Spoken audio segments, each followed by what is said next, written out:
The Braves lost again on Tuesday night, and Reynaldo López is having surgery. Things are going great in Atlanta.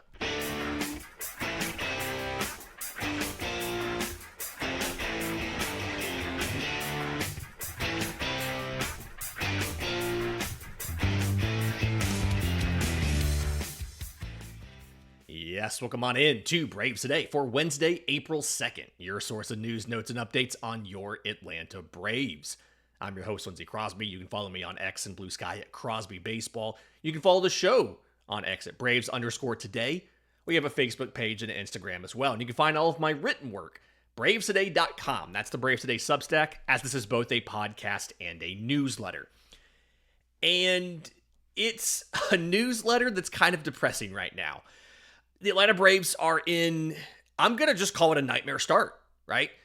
Losing last night to the Dodgers, and the way they did it, obviously incredibly frustrating. We're going to get to that. We're going to get to Jesse Chavez being DFA'd after one appearance and who replaced him. But we have more on Reynaldo López. We talked about this on the show yesterday. On Monday, during that disastrous Monday, Reynaldo López was placed on the injured list with shoulder inflammation. He was set to undergo an MRI, and we were going to get the results yesterday. We got the results. And I'm going to say not terrible, but not great, okay? The MRI did not, to our knowledge, show anything egregiously wrong, right? It did not show a massive tear or structural damage or whatever. But there was enough uncertainty in there that Reynaldo López is having arthroscopic surgery on his shoulder next week. And because of that, he's going to be out for a little while. We don't know how long, and we don't know how significant this will be until they go in there. It's very reminiscent of the minor cleanup procedure that Joe Jimenez had after last season, where they thought it's just a minor knee cleanup, and then they got in there, and there was damage they had to repair, and they're like, oh, he's going to be out most of 2025. Clarifying, we do not know if Reynaldo López has significant damage they have to repair and things like that. But this is a shoulder that it bothered him at the end of last season. He went on the IL. One of his 2 IL stints late in the year was for shoulder inflammation. And then now, more shoulder inflammation that they're going to go in and look at. It stands to reason that they're going to have to do some sort of cleanup, right? You don't have multiple injured list stints for inflammation and a surgeon go in there and everything's perfectly fine, right? There's probably some sort of damaged tissue. There's probably something in there. The goal here with the surgery for Reynaldo López is that he doesn't have a significant rotator cuff labrum kind of issue.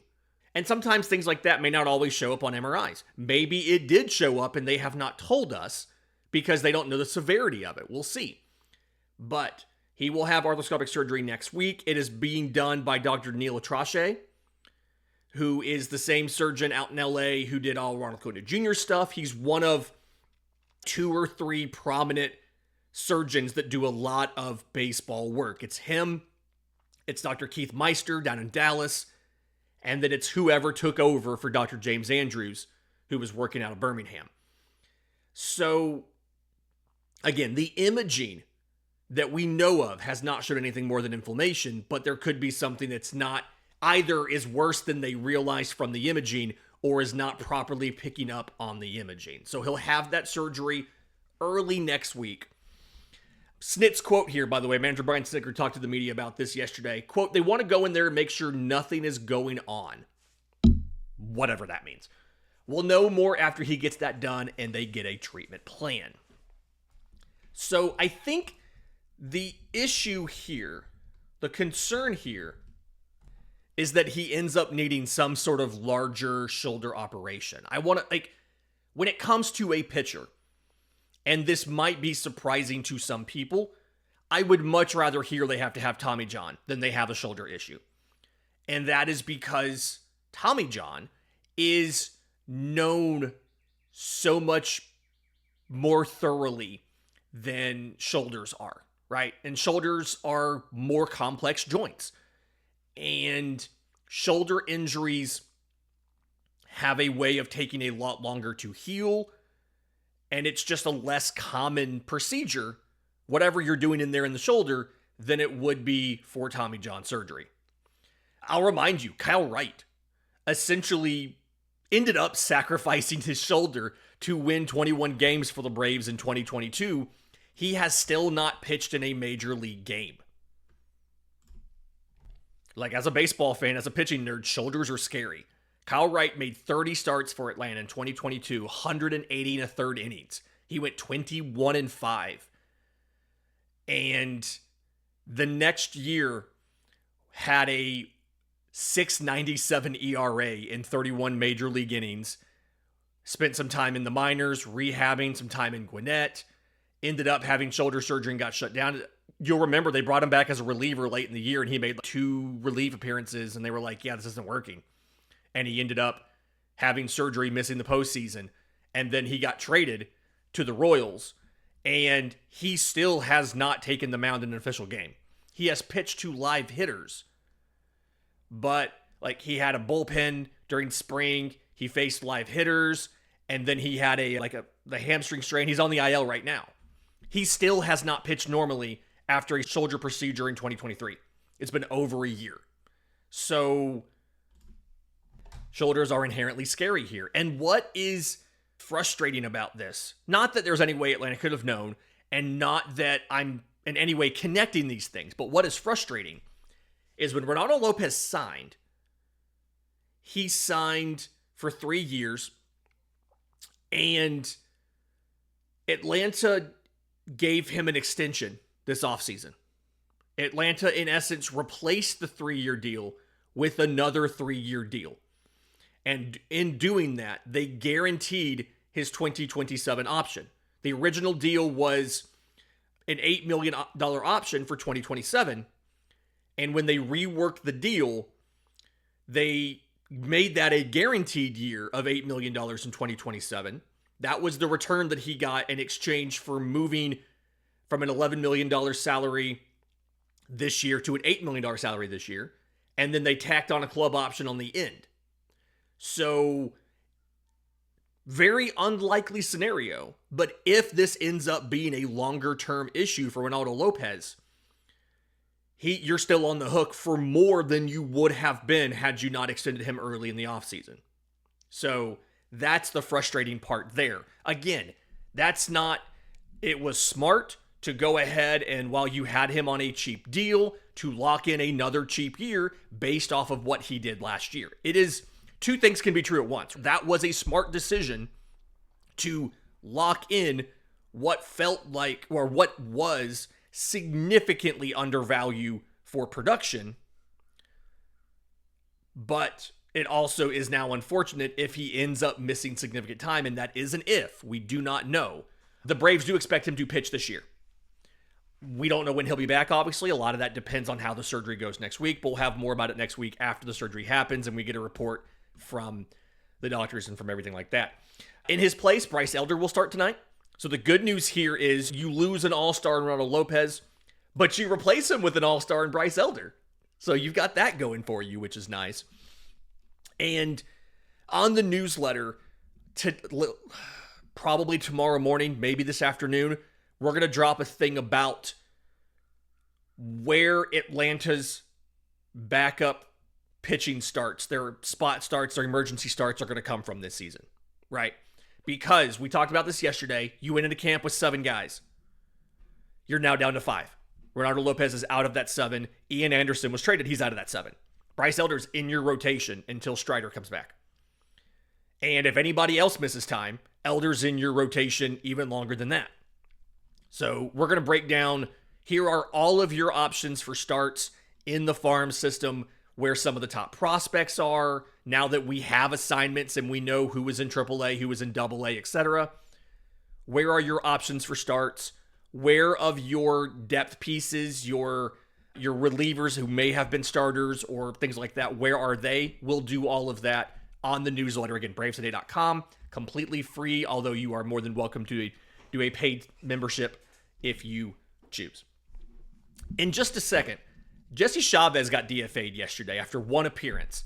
They called up Zach Thompson to replace him. What's the deal with that? Who's Zach Thompson? We'll break all that down next, right here on Braves Today.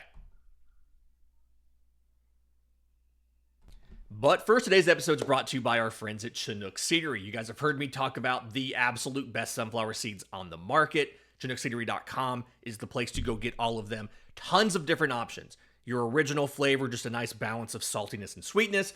Lemon pepper, jalapeno ranch, Parmesan and pepper, cinnamon toast, dill pickle, hatch chili, and smokehouse barbecue.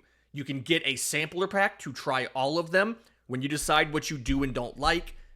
Again, bravestoday.com, ChinookSeedery.com, promo code BRAVES. You can either buy a variety pack that has some of everything, or you can build your own case with just the flavors you like. So ChinookSeedery.com, promo code BRAVES. That's ChinookSeedery.com, promo code BRAVES. Welcome back to Braves Today. Lindsay Crosby. Let's talk about this Jesse Chavez thing, because Atlanta's had this really frustrating thing where the starters haven't gone incredibly deep in recent games. On Sunday, A.J. Smith-Shawver lasts 4 innings against the Padres. It was on the road. You were losing. You only had to pitch 4 more innings. You didn't have to pitch a bottom of the 9th. But Jose Suarez covered 3 of those. And then Hector Neris threw the 4th and was DFA'd. And then on Monday, Grant Holmes also only goes 4 innings. And we're going to talk a little bit more later this week, probably either tomorrow's show, since we'll have all of the starters. We've seen all the starters. We'll talk about what these pitchers are doing and what they need to do to be successful going forward. But one of the things is going to be go deeper into games. It's early. Not everybody's going deep, but go deeper into games, right? But after that, the bullpen had to cover 4 innings. Raisel Iglesias got 1. Enyel de los Santos got 1. Jesse Chavez got 2. Took 40-something pitches to do it. So they DFA'd him, and they replaced him with Zach Thompson. You have to be careful when you pull up Zach Thompson. There are 2 Zach Thompsons. Zach Thompson with a H is the Braves guy. Zach Thompson with a K is the Cardinals guy. And if I remember right, when the article first came out on MLB Trade Rumors, they linked to the wrong Zach. So Zach with an H. He was a 2014 5th rounder by the White Sox, has bounced around a lot. He finally debuts with Miami in 2021. 75 innings, working as a swingman. 14 starts, 26 total appearances, 3.24 ERA. Really not bad. Despite that, he's traded to the Pirates in the deal for catcher Jacob Stallings. 2022, pitching for the Pirates. 22 starts, 29 total appearances, so 121 and 2/3 innings, 5.18 ERA, so a 3-10 record. Strikes out only 90 in his 121 innings, walks 46. So career-wise, 4.44 ERA, 7.1 strikeouts per 9, 3.4 walks per 9. He actually then gets traded by the Pirates for a minor leaguer to Toronto. So he's traded for a minor league outfielder that is just an organizational guy. He's never debuted. He's been in like 3 or 4 different farm systems. He's never debuted. Toronto uses him only in the minors. He dealt with an injury a little bit in 23, so he got 105 innings in AAA, all as a starter, but he was also injured. Did not pitch at all last year. Did not have a single official appearance in the minors, was released by Toronto after the season, signed a minor league deal with Atlanta. And he's in that classic, it's not the same as Ian Anderson, but he's in that classic, he pitched well in spring from an ERA perspective for the Braves, but some of the other stuff was probably a little less than ideal. Through 9 innings, allowed 1 earned run. Struck out only 5, walked 3, 7 hits. So more than a runner per inning on average, but only allowed 1 run to score.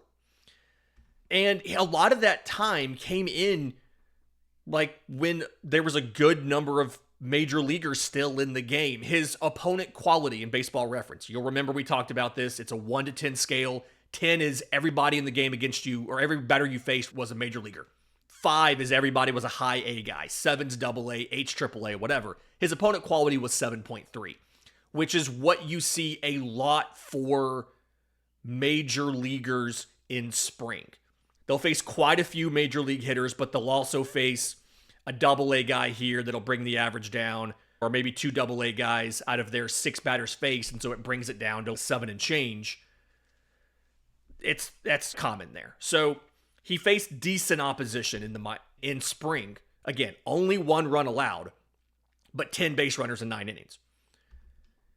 He was not used in last night's game. I would expect if Bryce Elder gets knocked out of the game tonight, kind of early, he will be the guy that will go in and will be asked to pick up bulk innings. Atlanta hasn't really done that DFA churn at the back half of the roster, but this is becoming a more common thing for a lot of major league organizations to have I'm going to call him a sacrificial bulk guy in their bullpen.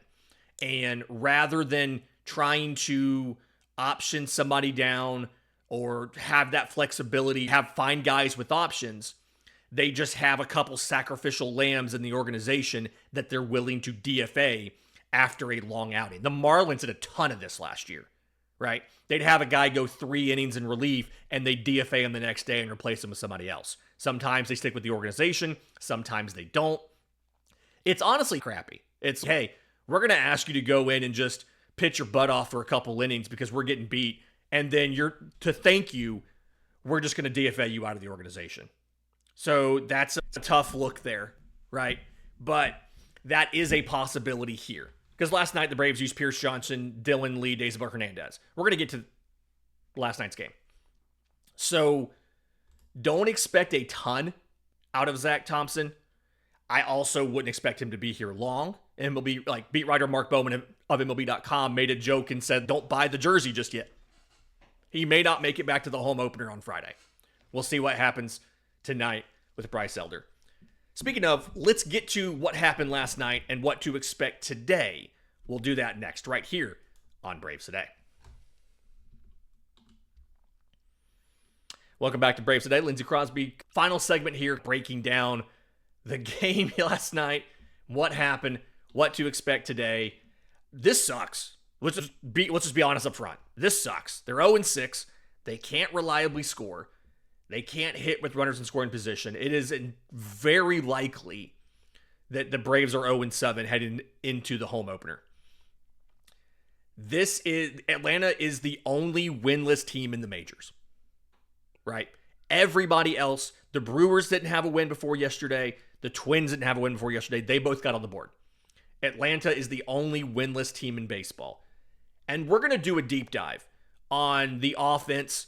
What is different from an input perspective? Are they swinging, like, anecdotally, it feels like they're swinging a lot less.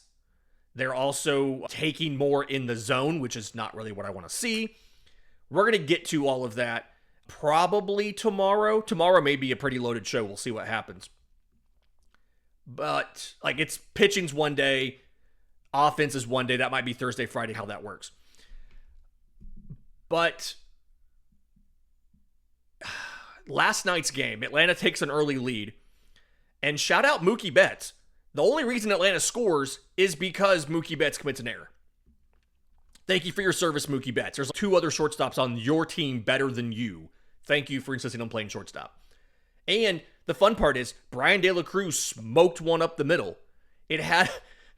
People hate hearing this. It had an expected batting average of .650. I mean, he smoked it, almost took Dustin May's head off.